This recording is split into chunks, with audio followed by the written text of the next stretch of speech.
So good afternoon, everyone. My name is Lauren Hudak, and I am the Special Projects Officer in the Office of the Vice Provost, Innovations in Undergraduate Education. We would like to sincerely thank you for joining us today to learn more about organization-partnered projects and the innovative ways that faculty members are responding to the conversion of these experiences to remote delivery. Before we begin, we wish to acknowledge this land on which the University of Toronto operates. For thousands of years, it has been the traditional land of the Huron-Wendat, the Seneca, and most recently, the Mississaugas of the Credit River. Today, this meeting place is still the home to many Indigenous people from across Turtle Island, and we are grateful to have the opportunity to work on this land. As you can see on this slide, we have a few more upcoming sessions over the course of the next 2 weeks. Please view our SharePoint site, which is available to all University of Toronto faculty and staff, to learn more about the other sessions and for registration information. If you missed some of the earlier sessions, you are encouraged to view this SharePoint site to watch the session recordings and to browse through the available resources and materials. Links to this information will be provided to you by email after today's session. So to ensure that we have as much time as possible, I would now like to turn over this virtual floor to my colleague, Vicki Lowes.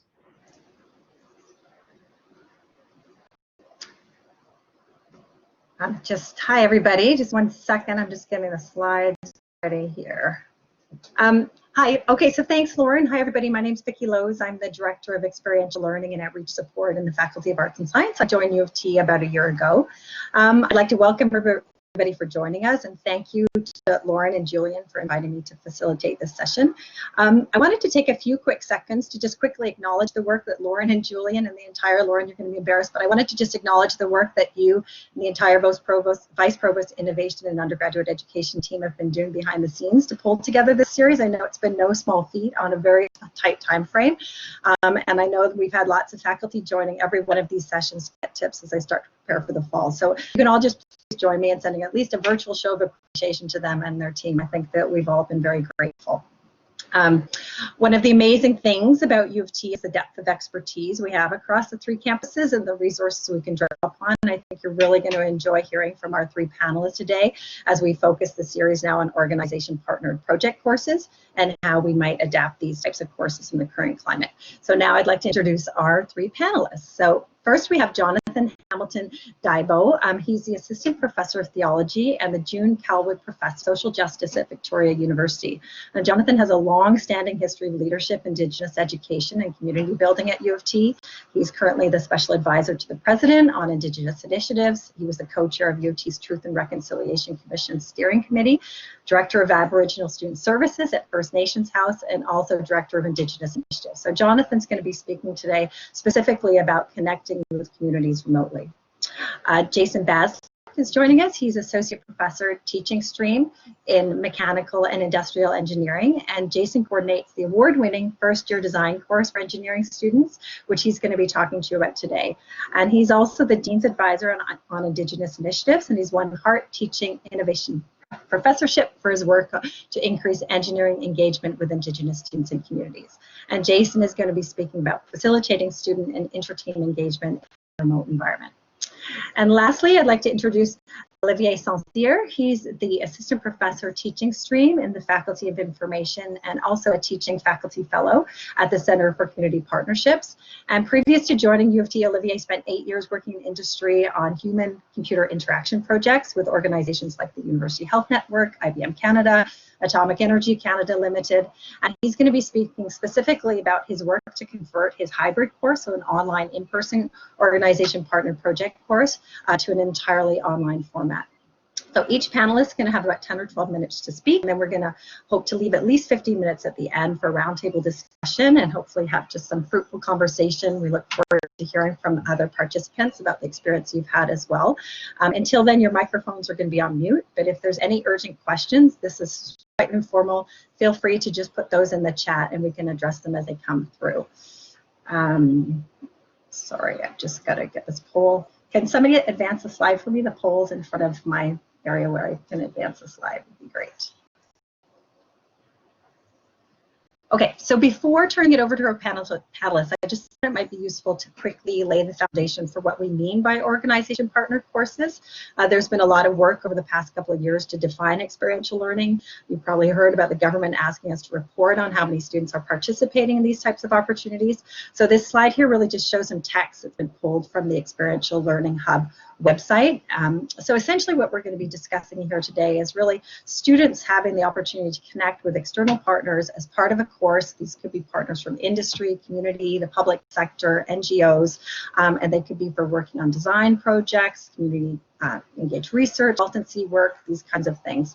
And these projects really allow students to engage in experiences authentic to their field, to apply their knowledge and skills, and hopefully contribute to the development of new knowledge as well. So we really look forward. Typically, these are sort of group work, but they can happen independently again. So that's it for me. I really just want to turn it over to the panelists today. Thanks again to everybody for joining us. And Jonathan, I'll turn it over to you, and I'll come back and join with the Q&A at the end of the session.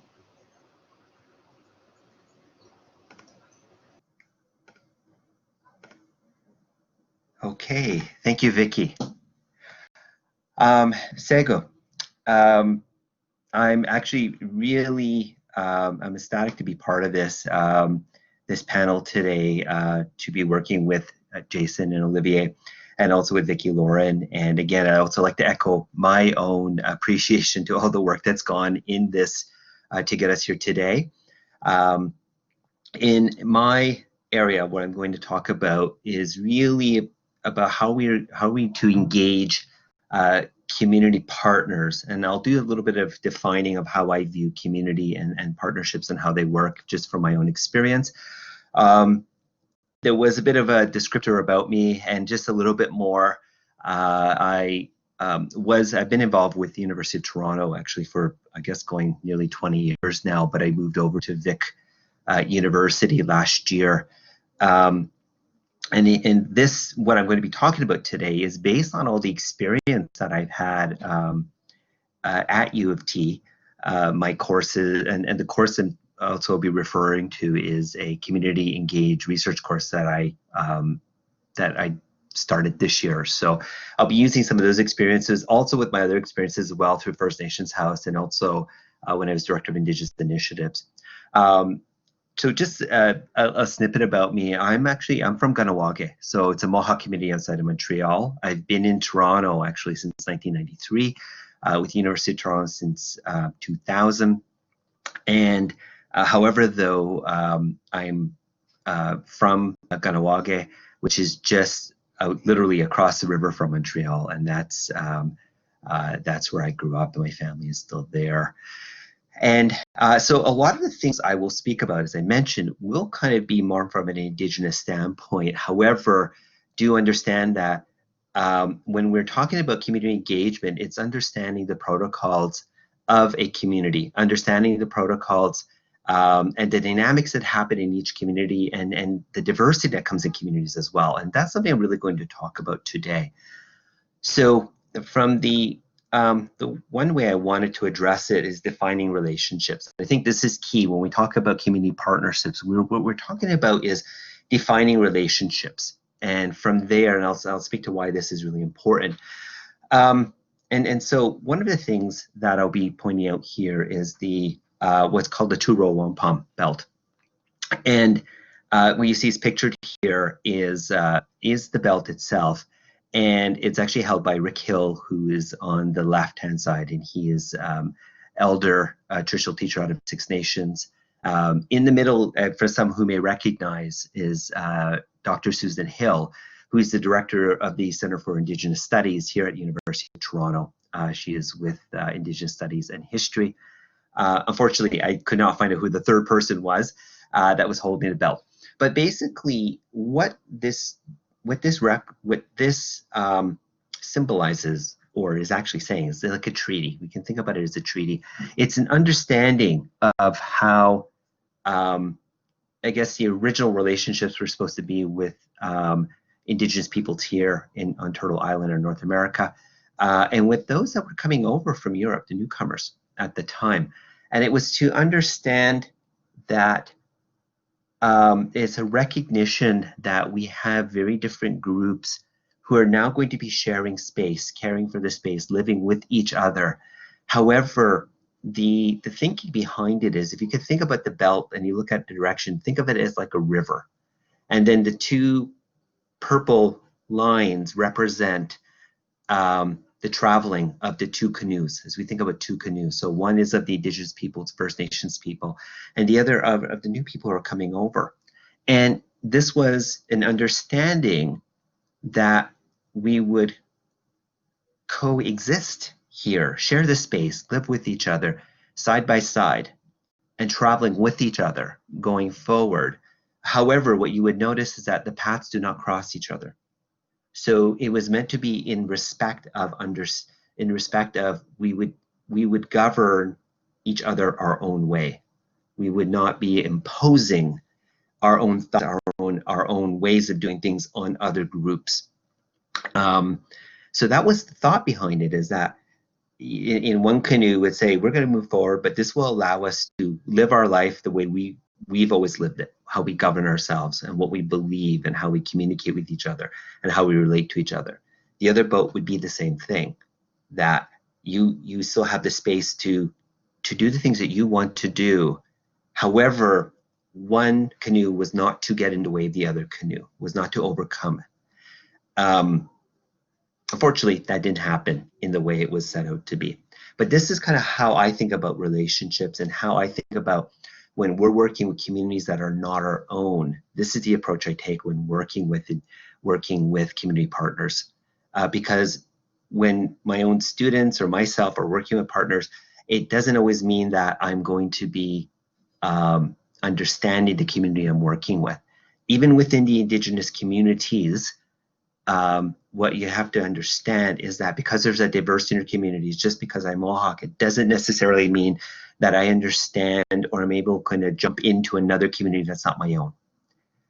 And that's how I work when I'm working with communities at large.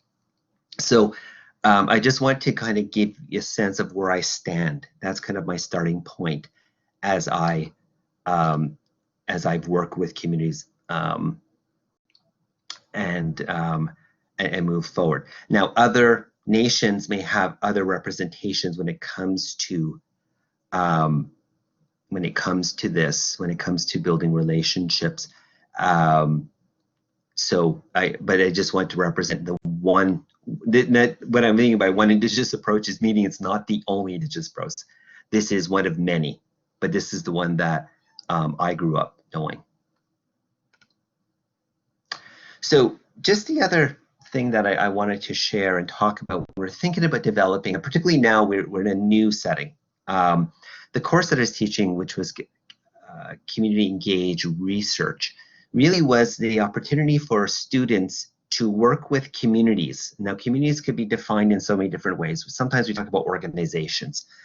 So we think about an organization that's doing work in the structures.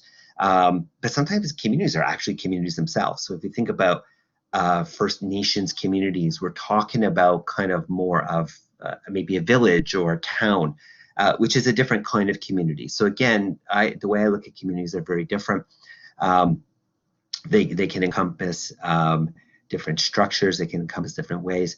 However, when it comes forward to working with communities, is understanding, and particularly with in the work you're doing, it is understanding that community and their needs. So in the case of the course that I've been running this past year with my students, is that the students are very interested in performing some degree of research. However, it is not being driven by the institute or academia. It is being driven by the community and their needs.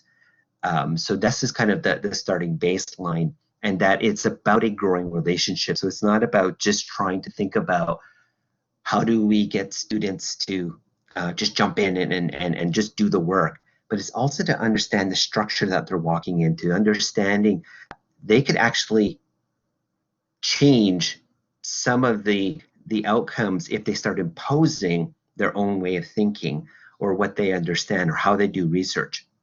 And so we're trying to work through of how to engage that piece and how to follow the lead of communities. So now the thing is is as we switch over to a remote setting, this is going to be more difficult because in this case, the engagement part is really important. The engagement part is about how do we build relationships.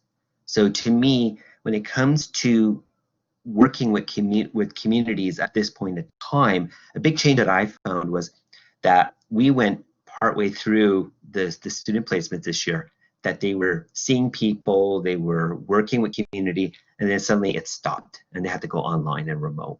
And so this became really important, is how do we maintain these relationships and how to keep them growing. So one of the things that I did, and even after the course was done, was to maintain contact with our partners. And again, it wasn't just about really focusing in on the work itself, but it was also focusing on the relationship and how are they doing. So even after the course was finished, I maintained contact with the organizations, knowing that there may be a possibility that they would not be able to take students on for this coming year. However, it was really the first thing I did was just check in and see how they were doing, how things were going within the organization, and to understand the change of some of these organizations. What I understood was some of them, like, people lost jobs. People did not have access. So these were things that I had to consider moving forward. So I just didn't want to run forward and say, hey, are you ready for next year? It was different. And what I really wanted to focus in on was the individuals themselves, and that this wasn't just a relationship that was just based off of a project. It was one, to me, I view as one that we're going to grow, and how do we support each other. And so what I've been able to do in this case is with a few of the partners, some different capacities. Some of the partners are back on board for next year. And what they've done is they've fed into how the course also is going to be shaped, because we know that we have a new reality coming forward. So I've been working with them to think about ways of, number one, we want to maintain the safety of our students, and of course, the organization, and understanding where they are at this current time. What's their capacities? Are some people working in-house, some of them working from home? Do they have a project that is going to benefit them and the student as well? And so we talked about technological needs as well, and to talk about these aspects. Now, some things that we do have to consider with certain communities is that they don't have access to the same type of technology that we may have here in Toronto. So if you're working with maybe a more remote community, and an example, some First Nations communities, their internet is really spotty. Some of them actually, in the sense of when I was at First Nations House, still work off faxes. So just give you a sense of where we are for technology, right? It wasn't even an email sense, is that they needed faxes. And so that's kind of where some of them are. So it's understanding those aspects and how do you make adjustments for that.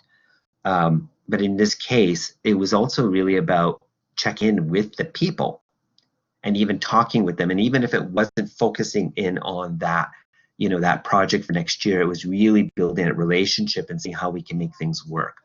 So that was something that I really had to consider. And for students, the other aspect too, when we're coming about remote work right now, is how are you going to build into that opportunity for students to help build that relationship, because it needs time, and that's the first thing. We're developing relationships. We're also building trust. It's not just about you agreed to do this, I agreed to do this, we move on our way. There's a trust factor, and that leaves things to be open so we can negotiate as things go along, and also to be flexible in this case. The flexibility is just really interesting.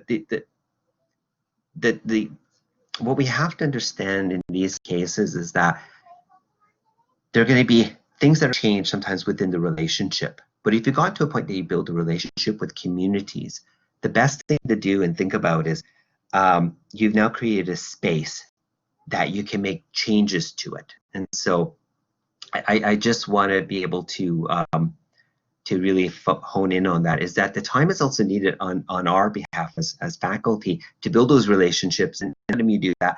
And the other way of doing to at this time, where it's more difficult for not all organizations are going to be able to, is just use all your networking and ask people, and you just try to find ways of engaging to see what things are like. It is going to be difficult at this time with the switch over and the probably not be able to have the in-person kind of relationships that you're hoping to do. And lastly, as I mentioned, and just as I'll close off my remarks really quickly, is that again, I was saying these relationships that we're dealing with are not one time; they're ongoing. They're ones that we build on. So maybe this year they're not ready, but the following year they might be. But you still want to maintain those links and continually be in touch with them, and just to make sure, because then they know it's just not like, oh, I have a need and you're going to fulfill my need. But then you never know where those relationships can blossom from. So so I think it's a matter of how you work with the organizations, understanding their needs, their protocols, what is feasible for them, and also to just go beyond the course, go beyond what you're teaching, go just to make those connections as well. I'm going to cap it off there and say now we'll go ahead and now hand it over to our next panelist. Yawa, thank you.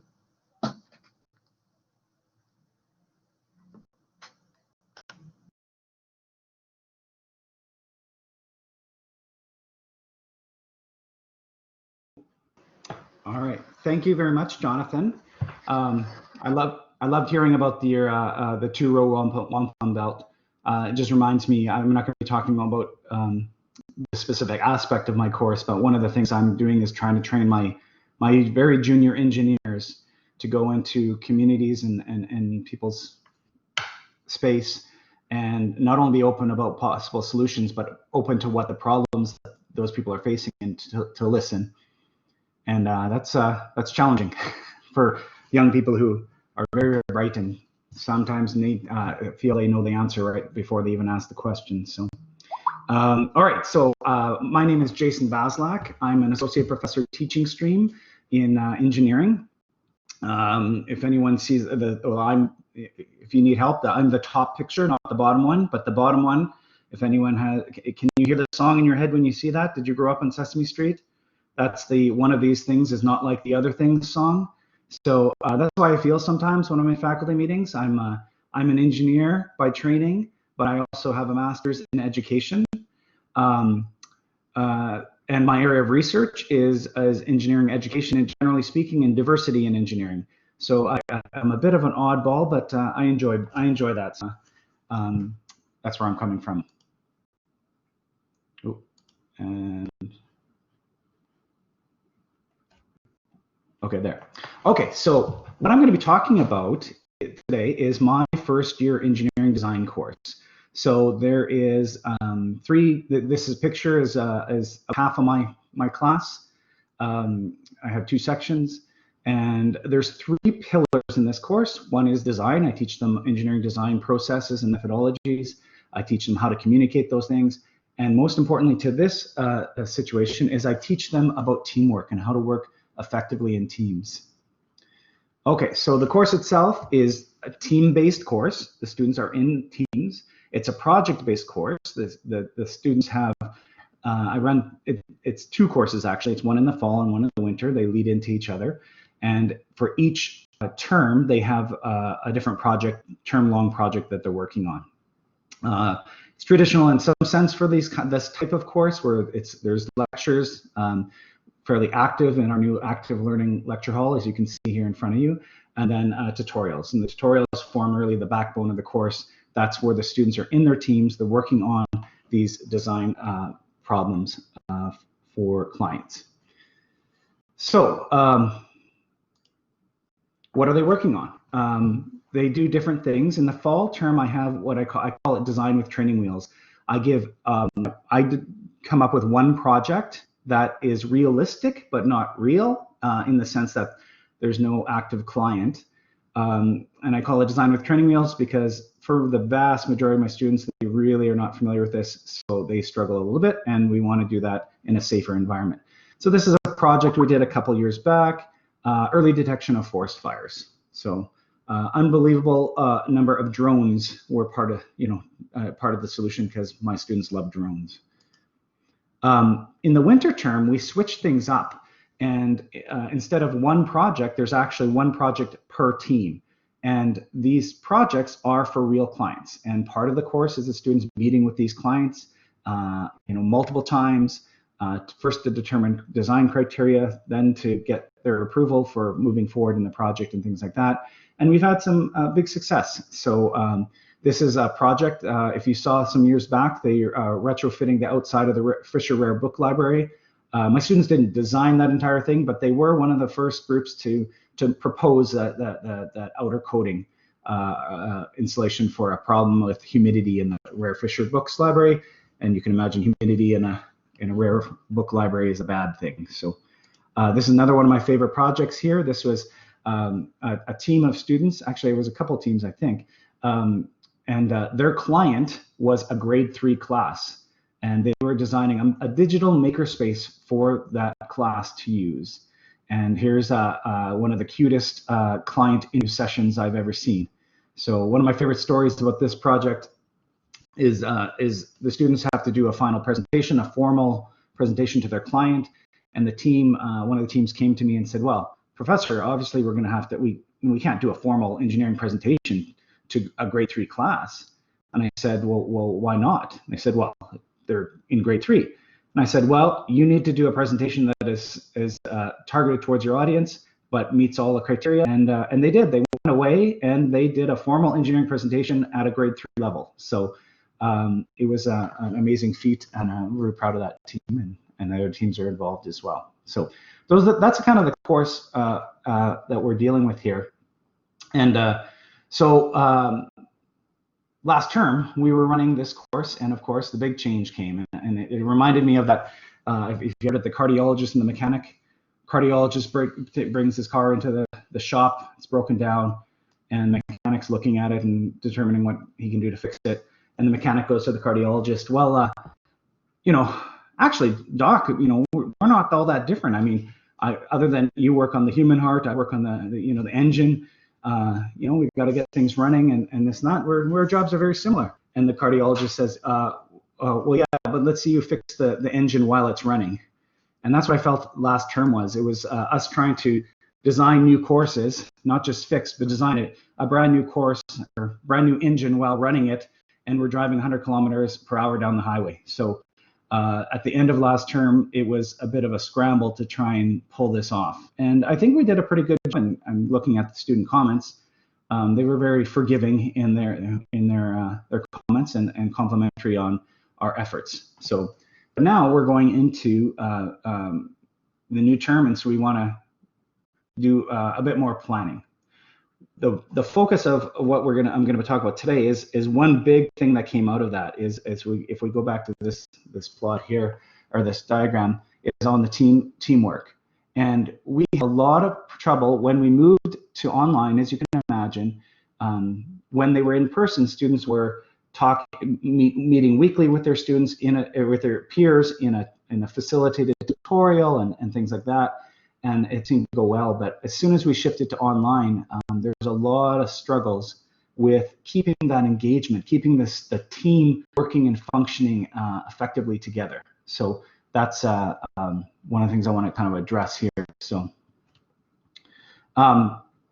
just to be clear, this has been a problem in the course, or a challenge, I should say, in the course since before we went online. The team dynamics, actually the very original design of this course had 2 pillars. It had design and it had communication. And those were very important. And we had no intention of teaching formal team skills, because we were under the delusion of invisible curriculum, that students just knew how to work in teams. And we very quickly learned that when projects imploded, it was almost never because of a lack of technical knowledge. It was almost always because of team issues. So since that time, we started to teach more team skills. I brought on a team coordinator into the course who specializes in this kind of area. And so it has been a challenge going forward. It was, however, amplified when we moved to remote projects. So one quote, I don't know if I like the philosophy in general, but I like the one quote here from Lee Iacocca: "I hire people better than me, and then I get out of the way." That's kind of formed my philosophy for coordinating my course. And so in trying to get a solution for this, I took it to the experts and I took it to the students themselves. So I just wanted to show some comments. At the end of term last year, I have a fairly extensive survey that I conduct with my students, and then I mined that for some issues. And on the left, you're going to see the actual comments that, selection of comments that some of the students have made. And at the top is kind of my summary of what the students are saying. And on the right side is what we're trying to do to solve that issue. And now keep in mind, this is not any solution. We're going to be doing this in the fall, implementing this fall and in the winter as well. And it's a moving target. We're going to be changing as we go along. So the students identified, as I already mentioned, a lack of connection, or sorry, they identified a lack of connection with the teaching team. So this is the instructors, and we have teaching assistants. We also have somebody called engineering manager and things like that. And the students struggled. They felt disconnected and from the teaching team and weren't getting the response they'd like. So two things that we're adding. I mean, well, this is not necessarily a new addition, but we use Piazza as an online question and answer forum with the students. We give some rewards for student contributions. I guess the one thing I'm going to be changing is that I've dedicated teaching team time. Instead of just doing it off the side of everyone's desk, I've dedicated time for people to be monitoring those discussion forums and giving those responses very quickly. Another thing I don't have on here is we're going to a digital textbook through a system called Perusal, which is if a digital textbook and an online forum had a love child, that's what Perusal is. So it's an online textbook that allows students to have discussions in the margins, right? And it's shared discussions. So we're going to be using that as well, and we're also going to have that staffed to help answer some questions and things like that. Another shift we've made is instead of just taking the tutorial model and transferring over, where we just have 6 teams is usually in our tutorial. Instead of having that just online through a Zoom, a big giant call or something like that, instead we've broken that up into 30-minute chunks, and each team is going to have a team on TA 30 minutes each week, where they are dedicated time to answer questions and to drive them forward. And we think that's going to be very important to keeping that connection.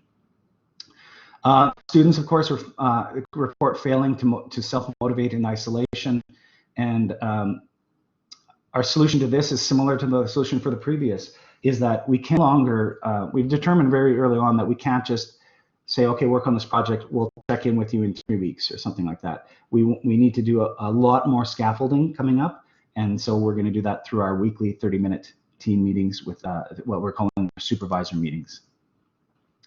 Lack connection with the student team. This is with the connection with each other. We have, as of last year, we added the team coordinator, and they're bringing in additional resources to try and coach students. And we're changing our several online lectures to specifically address not just teaming experience, but what's best practices for teaming in an online environment. And so we're tackling it head on. Another part of the course that has pre-existed, but we're going to emphasize more. We have a team charter, which is an agreement with the team members on what is expected, what are the standards and expectations of the team. We've always had that in some degree. We're going to wrap that up, and we're going to have it as a marked component of the course that is regularly, and we're going to push them that is a dynamic solution that we need to keep dynamic document that they need to keep updating. Difficulty meeting online. One of the things is we're going to have students all over the world in all different time zones. So we're going to try and form our teams based on time zones. There's some issues with that, but we're going to work towards that.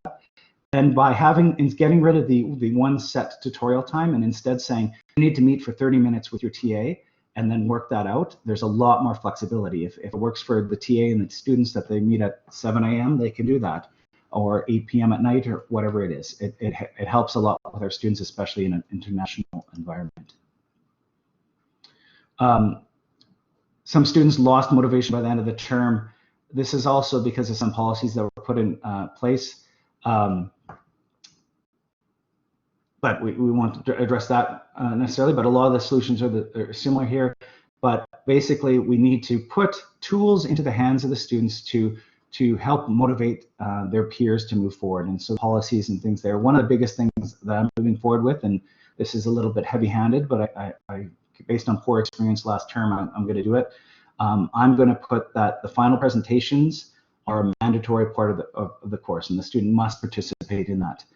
We did have students who abandoned their teams at the end because they said, oh, I already got a passing grade, I'm not going to worry about it. And that's not acceptable, especially when a third of the course is about team experience. So, last thing is some students expressed that they were feeling pressure to meet in person when they didn't feel safe to do so. So I don't know exactly if this is going to come up as much, but we're definitely going to give mechanisms and confidential reporting mechanisms for students to make sure that students don't feel that. You know, if a student does not want to come in person, even if it's possible, that's not something that they need to feel that they need to do. So, all right. So I think I went a little bit over time. Sorry about that. Or we can skip over this. If you have any other questions, here's my contact information. This is one small component of the course. I'm happy to chat about other aspects of the course, but I want to hand over to my colleague.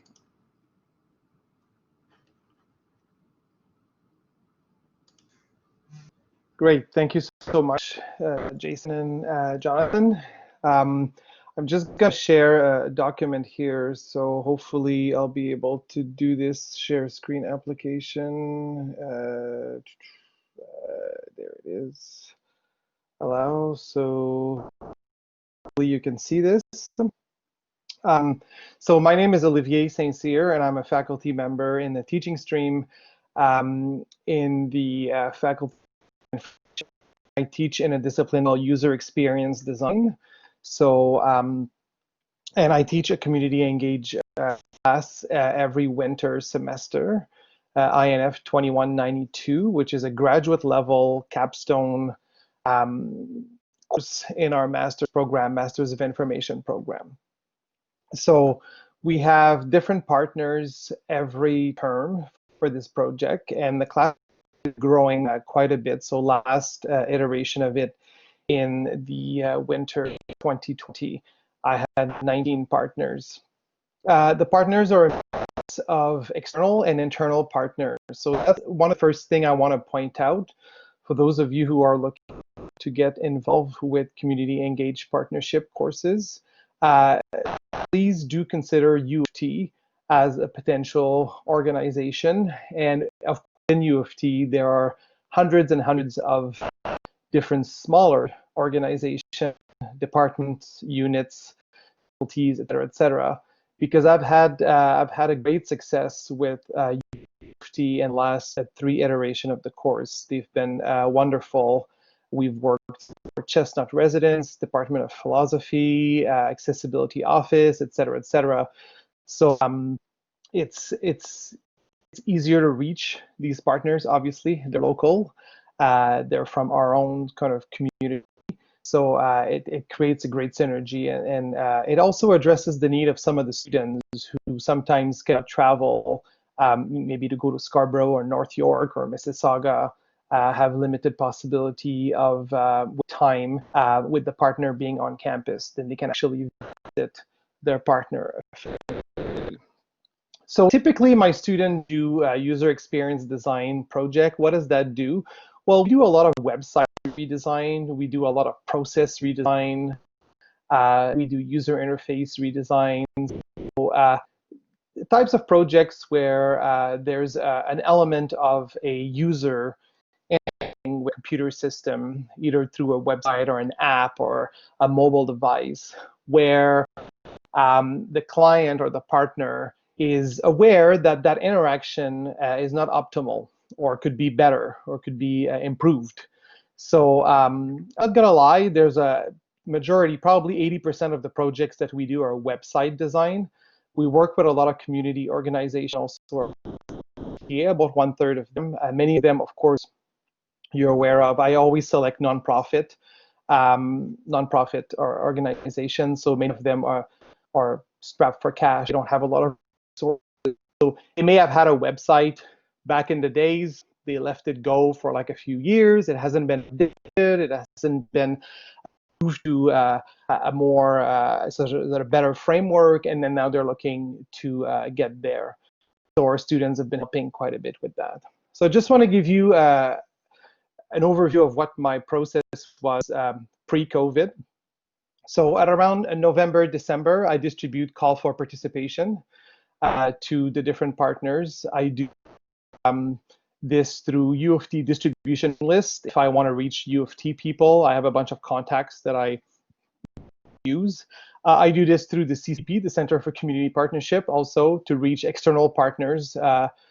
We've been very with that as well. Again, about like 1/3-ish of our partners out of 20-ish partners are external.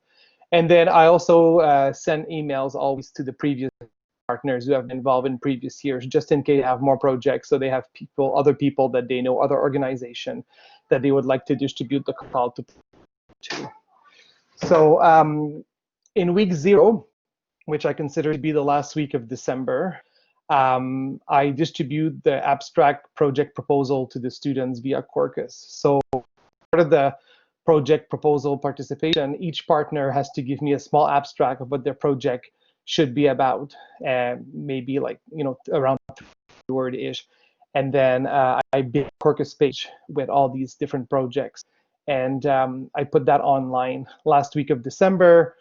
And I emailed the students who are going to go in the class in January, telling them, well, before you come to class in the first week, you may want to read this page and see what kind of project are available for the class this year.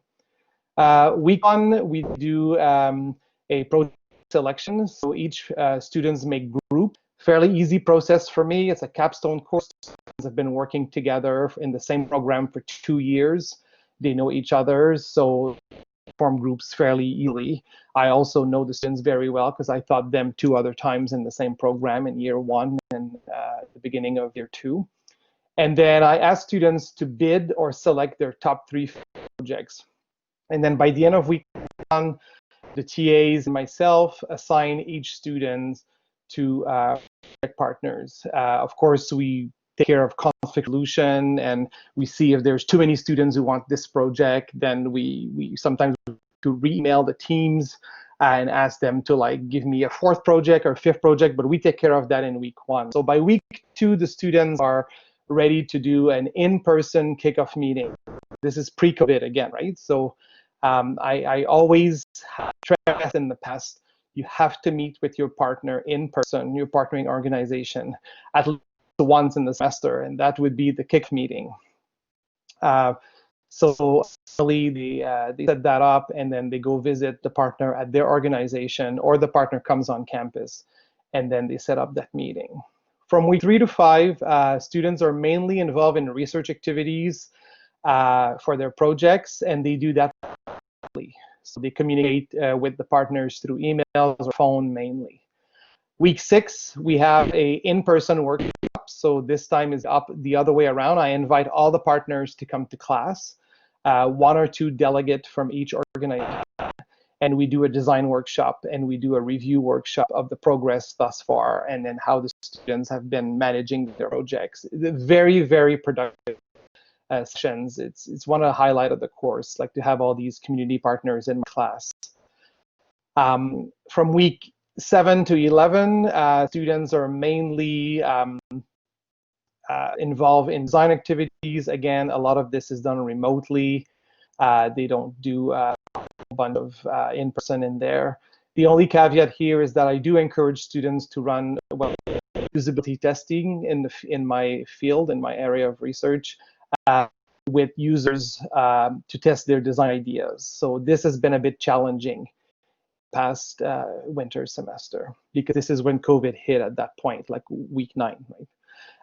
And then at the end, we have one project showcase where students all get together with the partners, and we have a poster session, and we share all these wonderful projects.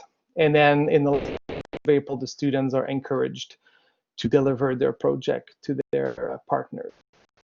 So really, if we move post-COVID, there's not a whole lot of adjustment, and this is what I wanted to highlight here, is that a lot of this can be done remotely. So last winter semester, we had a project with the Canadian Urban Environmental Health Research Consortium, and they're located in Vancouver.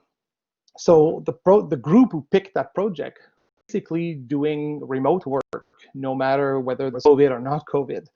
So there's a lot of things here that done remotely using the same framework. So basically replacing the word in-person with remote. I know it doesn't sound like a genius idea, but it works. So the kickoff meeting could be done online, remotely. The in-class workshop, that's a little bit more tricky. So I'm still thinking about that one.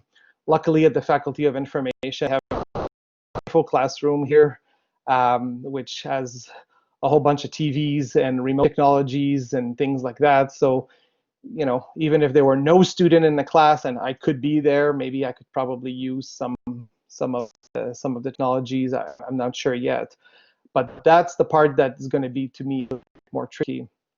And then when it comes to the students conducting the usability testing, a lot of this can be done remotely as well. In fact, when I was working for IBM, we had a usability testing lab to welcome our clients in person, but almost like 90% of what we were doing was done remotely anyway. And this was back in 2007 to 2010.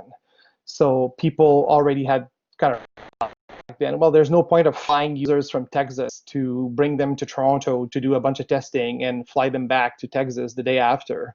Might as well do things remotely. So what I ended up introducing in 2020 when I did the class is a whole bunch of extra lectures and extra sort of theoretical content on what is usability testing done remotely. How do you do usability testing remotely? What kind of tools are available, like cloud-based tools are available online to do things.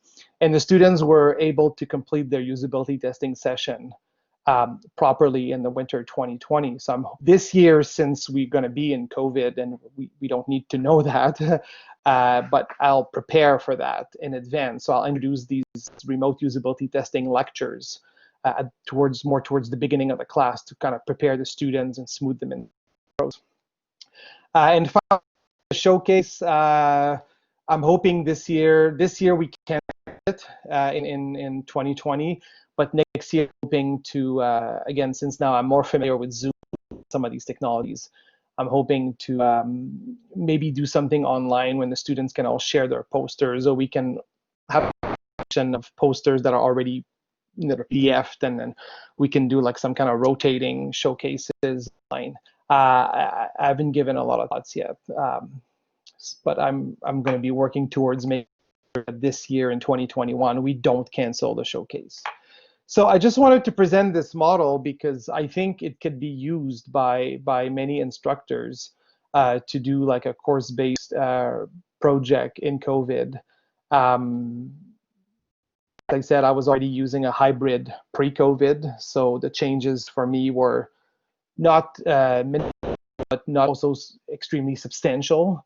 And I really like what Jason talked about like the techniques and things like that. The techniques for you know, having mandatory meetings with your TAs, maybe once or twice a week for 30 minutes and stuff. So these are the things also that I'm probably planning to include in there.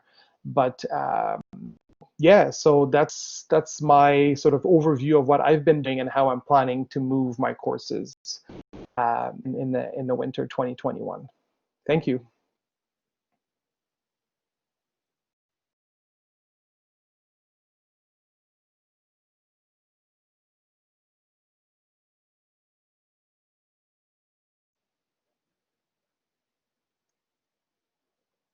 I think people are on mute. There we go. Yeah, thanks. Well, thank you so much, everybody. I think we can, hopefully we can all share our camera now as we move.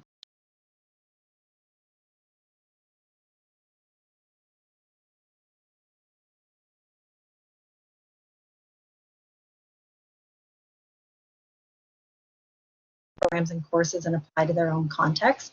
I'm conscious we only have about 8 minutes remaining, so I just want to jump right into Q&A. So if any of the participants have questions that they would like to put up, please, you can either raise your hand or you can write them in the chat function, and we'll go from there. So I'll just give a couple of seconds for anybody to put any questions in. And if not, I can also go to some of the questions that were sent in advance. So thanks to everybody for submitting their questions in advance. So do we have any questions here? David has a question that I could start. So this is Jason Baslak talking. David's question is, how much extra work do you